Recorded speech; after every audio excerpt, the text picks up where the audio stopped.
Look down at your feet right now. Not at your shoes. Not at the floor. Your actual feet. When did you last really look at them? Because here is something that most people over 50 do not know, and something the health system rarely connects for you at a routine appointment. Your feet are one of the most accurate early warning systems your entire body has. They pick up signals from your blood, your nerves, your circulation, and your metabolism long before any other part of your body sends an obvious alarm. And right now, somewhere in this country, there are millions of people over 50 who are walking around with feet that are quietly sending a very specific distress signal. Tingling at night that won't stop.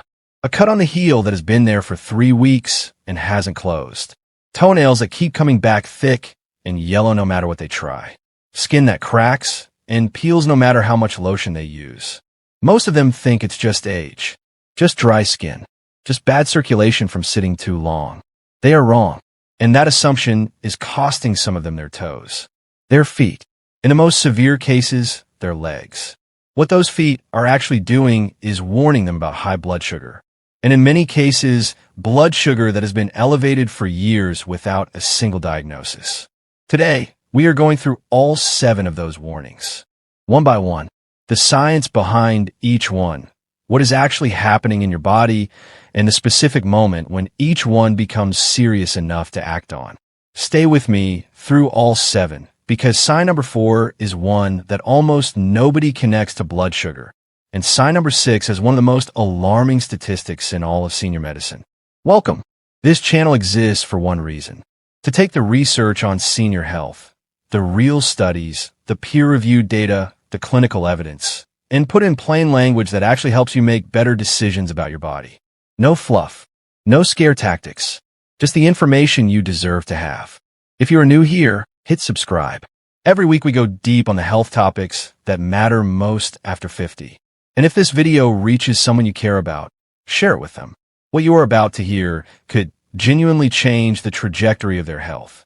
Let's get into it. Before we get to the 7 signs, you need to understand one thing. Why the feet? Out of every part of your body, why would high blood sugar announce itself there first? The answer comes down to anatomy and physics. Your feet are the farthest point in your body from your heart. The blood vessels that supply your feet, the tiny capillaries that run through the skin, the muscles, the nerve tissue of your toes, are the smallest, thinnest, and most fragile vessels in your entire circulatory system. Now here is what elevated blood sugar does to blood vessels. Glucose, that's the sugar molecule that circulates in your bloodstream. In normal amounts, it fuels every cell in your body. But when there is consistently too much of it, it begins to behave like a slow-acting acid on the walls of your blood vessels. It triggers inflammation. It causes the vessel walls to thicken and stiffen. It disrupts the inner lining of the vessels that normally keeps blood flowing smoothly. The smallest, most fragile vessels are damaged first, and those are exactly the ones in your feet. At the same time, those same elevated glucose levels begin attacking the nerve fibers that run through your legs and feet. Your nerves are wrapped in a protective coating called myelin. Think of it like the rubber insulation around an electrical wire. High blood sugar damages that coating. When the coating breaks down, the nerve cannot transmit signals accurately. You feel things that aren't there, burning, tingling, electric sensations. Where you stop feeling things that are there, pressure, temperature, pain. Research published in peer-reviewed journals shows that roughly half of all people with long-term elevated blood sugar develop some degree of this nerve damage. And critically, the symptoms begin in the feet first because those nerves are the longest in the body. The longer the nerve fiber, the more vulnerable it is. This is what makes the feet such a precise early warning system. 2 systems, circulation and nerve function, that are both extremely sensitive to blood sugar, both concentrated in a location your own eyes can reach every single day. So now let's go through what those warning signs actually look like. Sign 1, tingling, burning, or a pins and needles sensation in the feet. Let me describe a feeling that millions of people over 50 experience and chalk up to sitting wrong, wearing tight shoes, or just getting older. You're lying in bed at night. The room is quiet. You're trying to fall asleep. And then it starts a buzzing electric pins and needles sensation in your feet or toes. Sometimes it burns. Sometimes it feels almost like a vibration that never stops. You move your feet, you flex your toes, you shift positions. It eases for a moment, then comes back. This is called peripheral neuropathy, nerve damage in the outer extremities. And it is one of the earliest detectable signs of elevated blood sugar affecting your nervous system. Here is what is happening at the cellular level. When blood sugar runs high over time, it damages the small blood vessels that supply oxygen and nutrients to your nerve fibers. Without that steady supply, nerve cells begin to malfunction. The signals they send become distorted, like a radio station losing its frequency. Instead of silence, you get static. That static is the tingling you feel. The reason it is worse at night is significant. During the day, you are moving, you are stimulating the nervous system through activity. You have dozens of other sensory signals competing for your brain's attention. At night, all of that quiets down, and the distorted signals from your damaged nerve fibers become the loudest thing your brain is listening to. Here is what makes this sign particularly important to catch early. Studies show that nerve damage in diabetes begins before a person is formally diagnosed. It can begin in the pre-diabetic stage, when blood sugar is elevated but not yet at diabetic levels, meaning your nerves may already be sending this signal before any blood test has flagged a problem. If you experience tingling or burning in your feet, especially at night, especially if it has been happening for weeks or months, write that down and bring it to your next health appointment. Do not accept it's just circulation as a complete answer without a blood sugar check. Sign 2. Numbness or loss of sensation in the toes or foot. This sign is quieter than the first one, which is precisely what makes it more dangerous. With tingling, your nervous system is sending distorted signals. With numbness, it has stopped sending signals altogether. Think about what sensation in your feet actually does for you. Every step you take, your feet are constantly reporting information back to your brain. The texture of the ground, the temperature of the surface, whether your foot has landed on something sharp, whether you are about to lose your balance. All of that information travels through the sensory nerve fibers in your feet, up through your legs, to your brain in a fraction of a second. When those nerve fibers are damaged by prolonged high blood sugar, that reporting system shuts down. And when it shuts down in your feet, something very dangerous happens. You stop feeling injury. You step on a small piece of gravel. You do not feel it. You develop a blister from a tight shoe. You do not feel it. A sore forms on the bottom of your foot. You do not feel it. And while you continue to walk on that undetected injury, it deepens, it widens, it becomes infected. This is the mechanism behind one of the most serious statistics in senior health. Research shows that diabetes is the leading cause of non-traumatic lower limb amputations in the United States. Every year, approximately 120,000 lower limb amputations are performed on people with diabetes.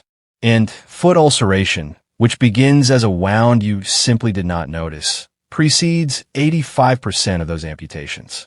A simple test you can do right now. Close your eyes and have someone touch different parts of the sole of your foot lightly with the eraser end of a pencil.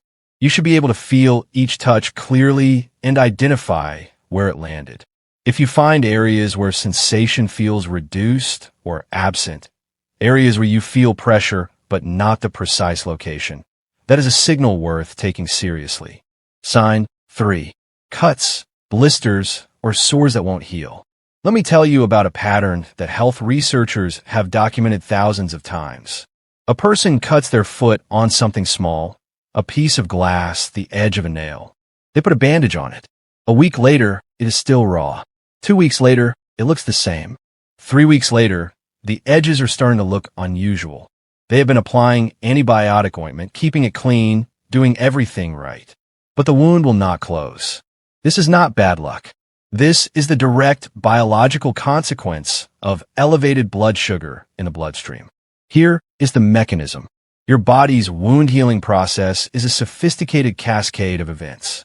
When tissue is damaged, your immune system sends white blood cells to the site to fight infection. Your blood vessels dilate to deliver more oxygen and nutrients. Specialized cells called fibroblasts begin laying down new tissue, new collagen, to close the wound. Blood platelets form a clot to stop bleeding.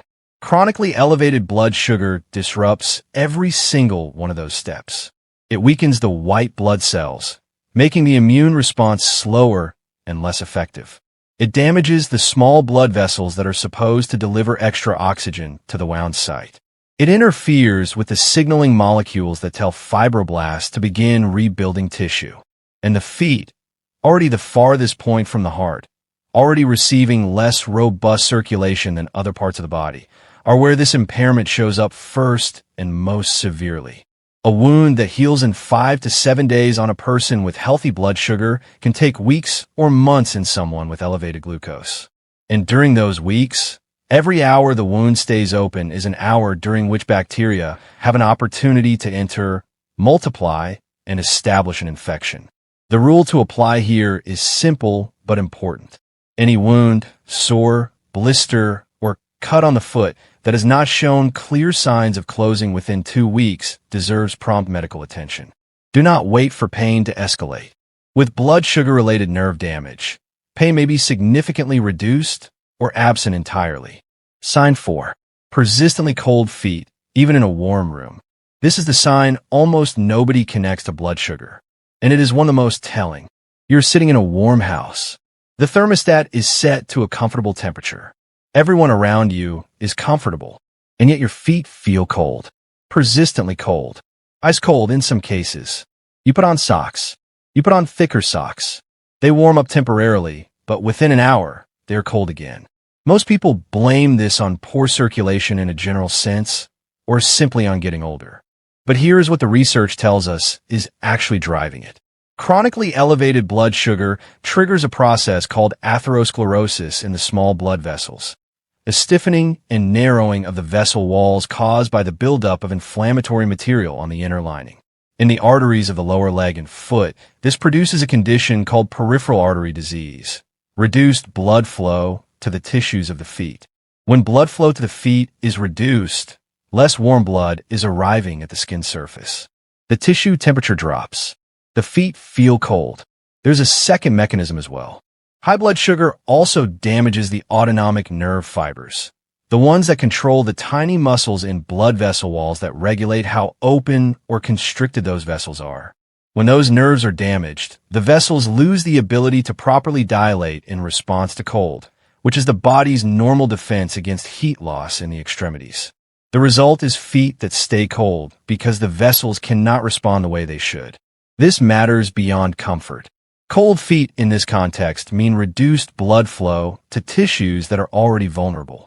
Tissues with poor blood supply are slower to heal. Tissues with poor blood supply are easier for bacteria to colonize. This is the same chain that leads from a small wound to a serious infection. If your feet are persistently cold, especially if that coldness is accompanied by any of the other signs in this list, that combination is worth discussing with a healthcare provider alongside a blood sugar check. Sign 5. Dry, cracked skin on the feet or heels. This one gets dismissed as a cosmetic issue more than almost anything else. People reach for a bottle of lotion and move on. But for someone over 50 with unmanaged blood sugar, dry, cracked skin on the feet is a biological warning sign that the system underneath the skin is under significant stress. Here's why this happens. Your skin stays moist and supple through 2 mechanisms. First, sebaceous glands and sweat glands in the skin constantly produce small amounts of oil and moisture that keep the surface hydrated. Second, your circulation delivers nutrients and water to the skin cells continuously. Elevated blood sugar disrupts both of these systems. It damages the autonomic nerve fibers that control the sweat glands in the feet. Those glands begin to malfunction and underproduce moisture. It also draws fluid out of cells through a process called osmotic pressure. When glucose concentration in the blood is high, water is pulled from surrounding tissues and cells toward the blood to dilute it, leaving those cells drier. The result is skin that cannot maintain its own moisture, skin that thickens, tightens, and ultimately cracks. And here is where this becomes genuinely serious. Those cracks, called fissures, are open breaks in the skin. They are entry points for bacteria. In a person with healthy blood sugar, a cracked heel is uncomfortable but heals quickly. In a person with elevated blood sugar and compromised circulation, that same crack can become infected, fail to heal, and in severe cases, become the starting point for a wound that progresses into something far more serious. What to watch for: deep cracks on the heels that bleed or stay open for more than a few days. Skin on the feet that stays dry and tight, even with regular moisturizer. These are not just cosmetic problems. They're the skin's way of telling you that its support systems, blood sugar regulation, circulation, nerve function, are not operating correctly. Sign 6. Recurring fungal infections of the toenails or skin. Here is the statistic that should make everyone reading or watching this stop and think. Published research shows that people with elevated blood sugar are significantly more susceptible to fungal infections of the feet, including toenail fungus and athlete's foot, than people with normal blood sugar. And those infections are harder to treat, more likely to return, and more likely to lead to serious complications. Why does blood sugar create this vulnerability? Fungi, the organisms responsible for toenail infections and athlete's foot, feed on glucose. When blood sugar is elevated, the glucose concentration in the skin tissue, the sweat, and the small fluid pools between toes is higher than normal. That elevated glucose creates an environment where fungal organisms thrive. You are essentially providing them with a richer food supply. At the same time, elevated blood sugar suppresses the immune system's ability to fight off those fungal organisms. The white blood cells that normally attack and clear fungal infections are less effective when glucose levels are high. So the infection takes hold more easily, goes deeper, and responds less completely to standard antifungal treatments. What this looks like: toenails that are thickened, yellowed, brittle, or crumbling at the edges.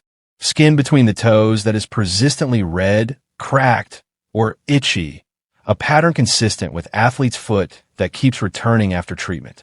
Nail infections that have been treated multiple times but never fully resolved. One cycle of toenail fungus is common in any adult, but repeated, stubborn fungal infections of the feet, the kind that come back within weeks of treatment, are a biological pattern worth examining. The question to ask is not just, how do I treat this infection?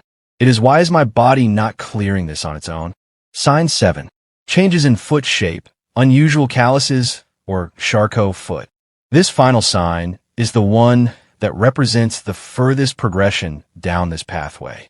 And it is the one that most people have never heard of until it's already happening.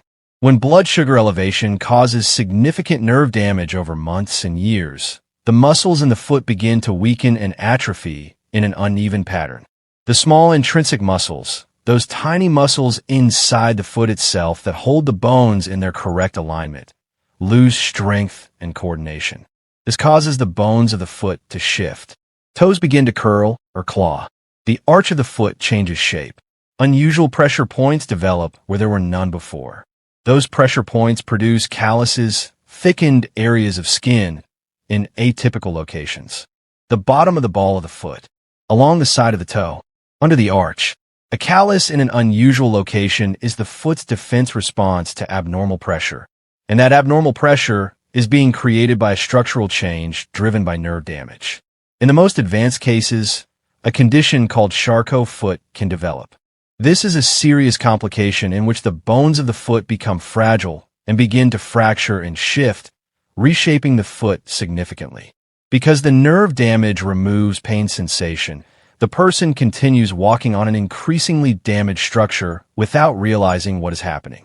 By the time it is noticed, the deformity can be severe.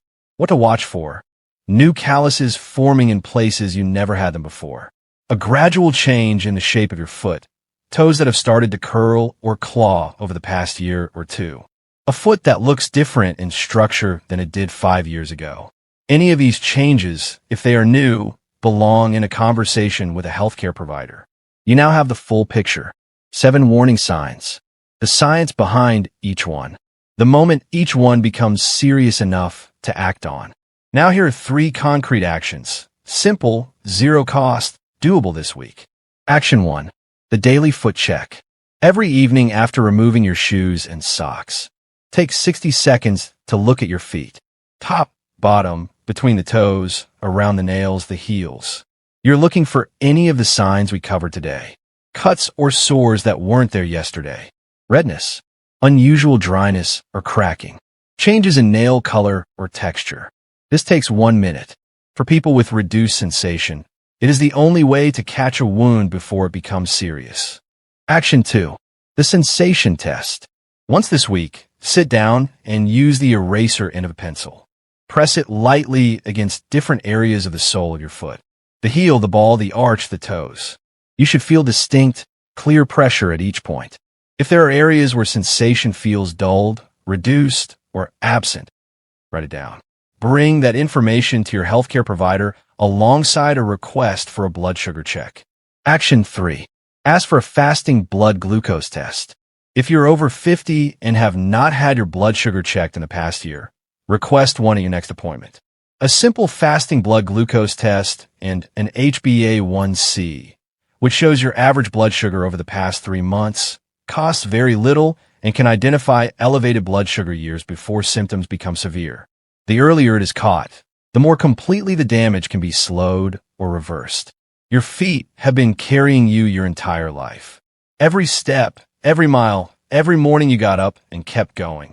They deserve 60 seconds of your attention tonight. Not because you should be afraid, but because the earlier you hear what they are trying to tell you, the more options you have. The research on blood sugar and nerve damage is clear on one thing above everything else. The earlier the intervention, the better the outcome. Not marginally better, significantly better. Look down, pay attention, and take that information to the right people. If this video gave you something useful, subscribe. Every week, we go this deep on the health topics that matter most to people over 50. And leave a comment below. I want to know, which of these 7 signs have you noticed in yourself or someone you care for? Your experience in the comments might be exactly what someone else needs to read before their next appointment. Take care of yourselves. See you in the next one.